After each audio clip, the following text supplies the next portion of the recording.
Big tech and the corporate media are all too powerful. Our next guest knows that all too well. He's been permanently banned from Twitter for exposing the mainstream media and their corruption, but he's not backing down. Joining us now is founder of Project Veritas, James O'Keefe.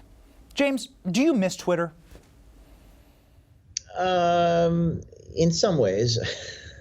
I think Twitter, our videos trended on Twitter without me being on Twitter, which is extraordinary, and goes back to my hypothesis that content is king. So, this Facebook story actually trended. One of the top trends, these two whistleblowers inside Facebook that leaked these vaccine hesitancy documents. So there's an army of people distributing by proxy, Benny. You obviously are at perpetual war with some of the largest institutions in the country.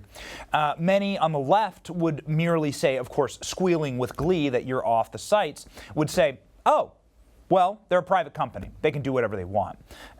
So can you please expound on that? What would be your response? They're a private company. Well, I'm a private company, and I can't do whatever I want. You're a private company. You can't do whatever. You can't lie. I mean, you can't.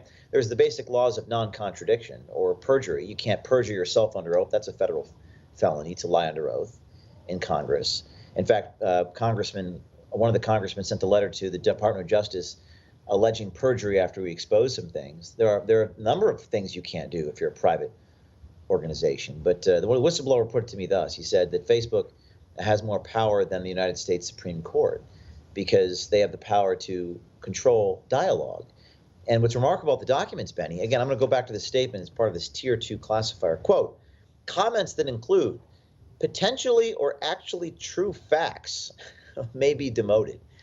So this is like something out of the fictional 1984, and I understand that comparison has become a cliche.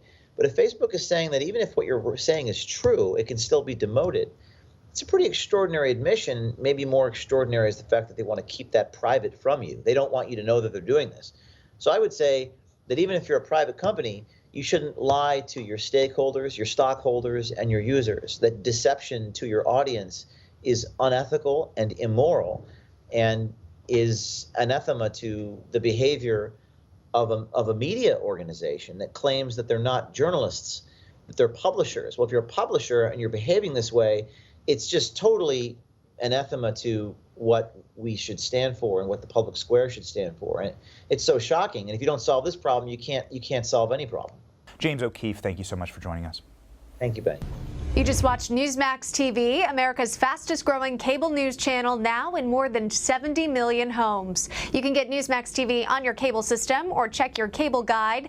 And if your system doesn't carry Newsmax, call them, tell them you want Newsmax TV, because we're real news for real people.